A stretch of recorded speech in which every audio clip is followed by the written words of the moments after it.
നമസ്കാരം. മാർക്കോ എന്ന ചിത്രത്തിന് ശേഷം കുടുംബ പ്രേക്ഷകർക്ക് വേണ്ടി ഉണ്ണി മുകുന്ദൻ ചെയ്ത സിനിമ ഗെറ്റ് സെറ്റ് ബേബി ഇന്ന് തിയേറ്ററുകളിലേക്ക് എത്തിയിരിക്കുകയാണ്. അപ്പോൾ ഒരു ഗൈനക്കോളജിസ്റ്റ് ആയിട്ട് ഉണ്ണി മുകുന്ദൻ എത്തുന്ന ഒരു ചിത്രം കൂടിയാണ്. നമുക്ക് നേരെ ചിത്രത്തിൻ്റെ വിശേഷങ്ങളിലേക്ക് തന്നെ പോകാം.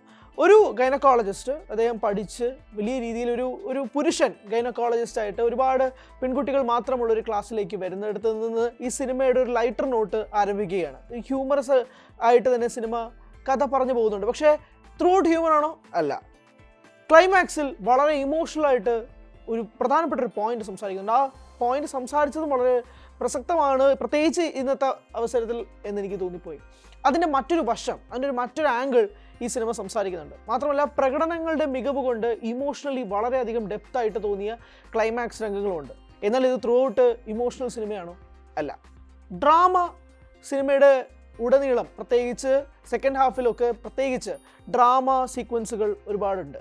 എന്നാൽ ഒരു ഡ്രാമ സിനിമയാണോ? അല്ല. അങ്ങനെ എല്ലാ തരത്തിലുമുള്ള ഇമോഷൻസ് കോർത്തിണക്കിക്കൊണ്ട് കുടുംബ പ്രേക്ഷകരെ മാത്രം ആകർഷിച്ചുകൊണ്ട് തിയേറ്ററിലേക്ക് ഉണ്ണി മുകുന്ദൻ ചിത്രം ഗെറ്റ് സെറ്റ് ബേബി എന്ന ഒറ്റ വാക്കിൽ നമുക്ക് വേണമെങ്കിൽ വിശേഷിപ്പിക്കാം. പ്രകടനങ്ങൾ കൊണ്ട് എടുത്തു പറയാൻ തോന്നിയ, ഞാൻ ഉണ്ണി മുകുന്ദനും നിഖില വിമലൊക്കെ മാറ്റിവെച്ചുകൊണ്ട് സുധീഷും സുരഭി ഇരുവരും ഒരു ഭാര്യ ഭർത്താക്കന്മാരായിട്ടാണ് അഭിനയിക്കുന്നത്. ഞാൻ അവരുടെ റോളിനെ പറ്റി ഒരൊറ്റ വാക്ക് മാത്രം പറയുകയാണ്, സ്പോയിലറൊന്നുമല്ല. പക്ഷേ ഒരുപാട് വർഷങ്ങളായി കല്യാണം കഴിഞ്ഞിട്ട് കുട്ടികൾ ഉണ്ടാവുന്നില്ല. അപ്പോൾ അവരുടെ അവർക്കുള്ളിലുള്ള സ്നേഹം, ഒരു ഗൈനക്കോളജിസ്റ്റിന് മുന്നിൽ നിൽക്കുമ്പോൾ ഉണ്ടാകുന്ന പ്രതീക്ഷകൾ, അതിനുശേഷം അവരുടെ ജീവിതത്തിൽ സംഭവിക്കുന്ന ഓരോ ഘട്ടങ്ങളിൽ പോലും ഇവർ രണ്ടുപേരും ഉണ്ടാകുന്ന പെർഫോമൻസുകൾ, അത് സത്യം പറഞ്ഞാൽ വളരെ രസകരമായിരുന്നു എന്ന് മാത്രമല്ല, നമുക്ക് ഇമോഷണലി ഭയങ്കരമായിട്ട് കണക്ട് ചെയ്യും. അത് ഈ കാസ്റ്റിംഗ് ആര് ചെയ്തായാലും, അത് സംവിധായകൻ്റെ ആണോ എന്നുള്ള, തിരക്കഥാകൃത്തിൻ്റെ ആണോ എന്നൊന്നും അറിയില്ല. പക്ഷേ ഇരുവരും ഭയങ്കര രസമായിട്ടുണ്ടായിരുന്നു. അവർ ആ ഒരു പേർലമായിട്ട് അടിപൊളിയായിരുന്നു. അവർ ഇമോഷണലി പ്രസൻറ്റ് ചെയ്യുമ്പോൾ, അവരെ തന്നെ പ്രസൻറ്റ് ചെയ്യുമ്പോൾ പോലും അത് ഭയങ്കര കണക്ട് ചെയ്തു പോകുന്നത്. അതുകൊണ്ടാണ് ക്ലൈമാക്സ് അത്രയധികം ഡെപ്തായിട്ട് ഫീൽ ചെയ്യാനുള്ളൊരു കാരണം കൂടിയായിട്ട് പറയുന്നത്. അങ്ങനെ ഇമോഷണലി ഈ സിനിമ വളരെയധികം കണക്റ്റായി എന്ന് പറയേണ്ടി വരും. ഹ്യൂമർ ട്രാക്കിൽ അല്പസ്വല്പം ഹ്യൂമറൊക്കെ ഉണ്ടെന്ന് വേണമെങ്കിൽ തന്നെ പറയാം. ഒരു എടുത്ത് പറയേണ്ട കുറച്ച് സിറ്റുവേഷൻസ് ഒക്കെ ഉണ്ട് ഇതിനകത്ത്. ഒരു പ്രധാനപ്പെട്ട ഒരു തെന്നിന്ത്യൻ നായികയും ഭർത്താവിനെയും ഒക്കെ ട്രോളുന്ന രംഗങ്ങളൊക്കെ ഉണ്ട്. അത് നല്ലപോലെ വർക്കായിട്ടുമുണ്ട്. അത് കൃത്യമായി തന്നെ അവർ എക്സിക്യൂട്ട് ചെയ്തിട്ടുമുണ്ട്. അതൊരു സെറ്റാരിക്കൽ മോഡിൽ ചെയ്തു വെച്ചേക്കുന്ന സാധനം. അതും ഈ പ്ലോട്ടിന് പ്രത്യേകിച്ച് ഇവർ പറയുന്ന സിനിമയുടെ പശ്ചാത്തലമൊക്കെ ആയിട്ട് ബന്ധപ്പെട്ട് അവരെ ഇൻട്രൊഡ്യൂസ് ചെയ്താലും അതൊരു മനഃപൂർവ്വം ഇവരെ കൊണ്ടുവരാൻ വേണ്ടി കൊണ്ടുവന്ന ഫീലും ചെയ്യത്തില്ല. അതായത് അവരുടെ ജീവിതത്തിൽ സംഭവിച്ച ഒരു കാര്യം ഈ പ്ലോട്ടുമായി ബന്ധപ്പെട്ട് കണക്ട് ചെയ്ത് ഒരു സെറ്റാറിക്കലായിട്ട് കൊണ്ടുവന്നപ്പോൾ അത് വളരെ ബ്ലെൻഡ് ചെയ്ത് പോയതുപോലെ ഫീൽ ചെയ്തു.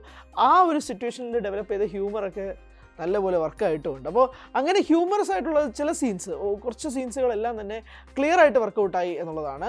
ഡെപ്തായിട്ട് പറഞ്ഞേക്കുന്ന പോർഷൻസ് ഒക്കെ തന്നെ, ഇമോഷണലി ഡെപ്തായിട്ട് പറഞ്ഞേക്കുന്ന പോർഷൻസ് ഒക്കെ തന്നെ അത് കൺവിൻസിംഗ് ആയിട്ട് മാറുകയും ചെയ്തിട്ടുണ്ട് എന്നുള്ളതാണ്. ഒരു ഗൈനക്കോളജിസ്റ്റ് മുന്നോട്ട് വരുമ്പോൾ, അയാളുടെ ജീവിതത്തിൽ അയാളൊരു സാമ്രാജ്യം കെട്ടിപ്പടുത്തുമ്പോൾ അയാളുടെ പേഴ്സണൽ ലൈഫിൽ ഉണ്ടാകുന്ന പ്രശ്നങ്ങളെക്കാൾ ഉപരി അയാളുടെ പ്രൊഫഷണൽ ലൈഫും കൂടി ബാലൻസ് ചെയ്യേണ്ടി വരുന്ന ഒരു അവസ്ഥയിലൂടെയാണ് ഈ സിനിമയുടെ കഥ പോകുന്നത്. അതിപ്പോൾ എങ്ങനെ ഏതൊക്കെ പ്രൊഫഷണൽസിന് വേണമെങ്കിലും മാറ്റി വെച്ചാൽ പോലും മാറ്റി വയ്ക്കാൻ പറ്റുന്ന രീതിയിലേക്കാണ്. അതായത് പ്രൊഫഷണൽ ലൈഫിലേക്ക് പേഴ്സണൽ ലൈഫ് മാറ്റുമ്പോൾ ഇത് എങ്ങനെയാണ് ഒരുമിച്ച് താരതമ്യം ചെയ്യപ്പെടുക, അതെങ്ങനെയാണ് ബാലൻസ് ചെയ്യപ്പെടുക, കുടുംബജീവിതത്തിൽ അതുണ്ടാക്കുന്ന പ്രശ്നങ്ങൾ തുടങ്ങിയ കാര്യങ്ങളൊക്കെ വളരെ ലൈറ്റർ നോട്ടിൽ സംസാരിക്കുന്ന ഒരു സിനിമയായിട്ട് തന്നെയാണ് ഗെറ്റ് സെറ്റ് ബേബി സംസാരിക്കാനുള്ളത്.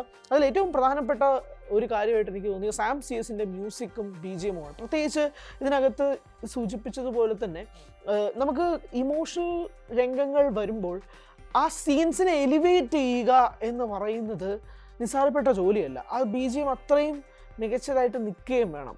അതെല്ലാം കൃത്യമായിരുന്നു സാം സിയോസിൻ്റെ കയ്യിൽ. പ്രത്യേകിച്ച് ആ ഒരു സീൻസിൻ്റെ ഡെപ്തൊക്കെ തന്നെ കൃത്യമായി സാം അളന്നു കുറിച്ച് മ്യൂസിക് ചെയ്തതുപോലെ ഉണ്ട്. അത് വളരെ ബ്ലെൻഡിങ് ആയിട്ട് പ്രേക്ഷകന് കിട്ടുകയും ചെയ്തിട്ടുണ്ട്. അതുപോലെ തന്നെ ഹ്യൂമറിലേക്ക് പോകുമ്പോൾ വേണ്ടി മറ്റേ സാധാരണയായി നമ്മൾ സ്റ്റീരിയോ ടിപ്പിക്കലായിട്ട് കേൾക്കുന്ന കുറേ ഹ്യൂമർ BGMകളുണ്ടല്ലോ, അങ്ങനത്തെ പരിപാടികളൊക്കെ ഒഴിവാക്കിക്കൊണ്ട് വേറൊരു ടോണിൽ സാം സിയസ് ഇത് ചെയ്തു വെച്ചിട്ടുണ്ട്. അതും ഒരു പുതിയ ഫ്രഷ്നെസ് ഫീൽ ചെയ്തു. ഒരു ഹ്യൂമർ രീതിയിലേക്ക് കാര്യങ്ങൾ മാറുകയും ചെയ്തു.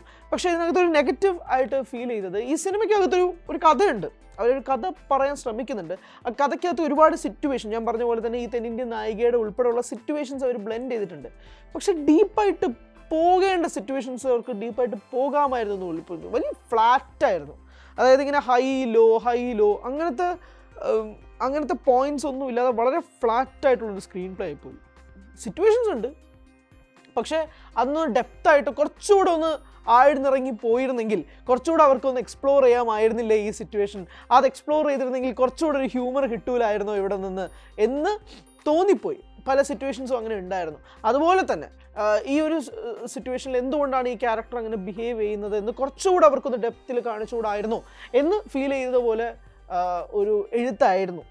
ഒരു സ്ക്രീൻ പ്ലേ റൈറ്റിംഗ് മോഡിലായിട്ട് ഫീൽ ചെയ്തു. കുറച്ചുകൂടെ ഒന്ന് ആ സീൻസിൽ ഒന്നുകൂടെ ഒന്ന് എക്സ്പ്ലോർ ചെയ്തിരുന്നെങ്കിൽ കുറച്ചുകൂടെ ഒന്ന് രസകരമായി മാറിയേനെ എന്ന് ഫീൽ ചെയ്തതാണ്. പക്ഷേ സിനിമയിലുള്ളത് മോശമാണെന്നല്ല, കുറച്ചുകൂടെ രസകരമായിട്ട് തോന്നിച്ചേനെ എന്നുള്ളതായിരുന്നു ആ ഒരു പോയിൻ്റായിട്ട് ഉദ്ദേശിച്ചത്. അപ്പോൾ ഈ സിനിമ ഇതൊരു സാധാരണ കുഞ്ഞു സിനിമയാണ്.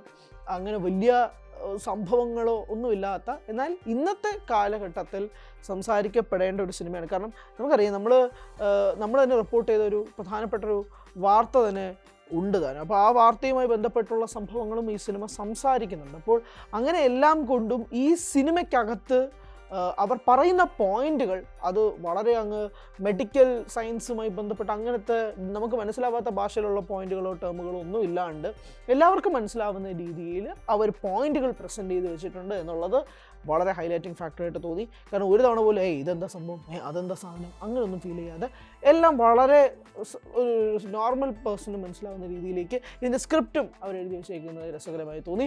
കോഹിനൂറിന് ശേഷം വിനയ് ഗോവിന്ദ് സംവിധാനം ചെയ്ത ചിത്രം അങ്ങനെ നിരാശപ്പെടുത്തിയിട്ടൊന്നുമില്ല.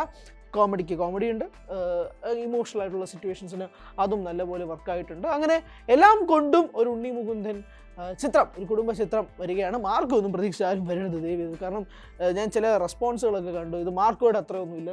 മാർക്കോ ഒരു വേറെ സിനിമയാണ്, ഇത് വേറൊരു ചിത്രമാണ്, ഇതൊരു കുടുംബ ചിത്രമാണ്, ഇതൊരു വളരെ ലൈറ്റ് ഫാമിലി ഓറിയൻറ്റഡ് സിനിമയാണ്. മാർക്കോ ഒരു എ സർട്ടിഫിക്കറ്റ് ഫിലിമാണ്. ഇത് രണ്ടും തമ്മിലൊരു കമ്പാരിസണേ ഒരു ആവശ്യമില്ലാത്ത കമ്പാരിസണാണ്. അപ്പോൾ അങ്ങനത്തെ റെസ്പോൺസുകളിലൊന്നും പ്രേക്ഷകർ വീഴാതിരിക്കുക. ഞാൻ ഈ പറഞ്ഞ പോയിന്റ്സ് ഒക്കെ നിങ്ങൾക്കും വളരെയധികം ഇഷ്ടപ്പെടുന്നതാണെങ്കിൽ തീർച്ചയായും ഗെറ്റ്സ് ഇറ്റ് ബേബി നിങ്ങൾക്ക് തിയേറ്ററിൽ തന്നെ പോയി കണ്ട് ആസ്വദിച്ചിറങ്ങി വരാൻ പറ്റുന്ന ഒരു സിനിമ തന്നെയാണ്. അപ്പോൾ ചിത്രം കണ്ടവരാണ് നിങ്ങളെങ്കിൽ നിങ്ങളുടെ അഭിപ്രായങ്ങൾ പറയുക. ഞാൻ പറഞ്ഞതിന് വിപരീതമായിട്ടുള്ള അഭിപ്രായമാണ് ഉള്ളതെങ്കിൽ അതും രേഖപ്പെടുത്തുക. Thank you so much.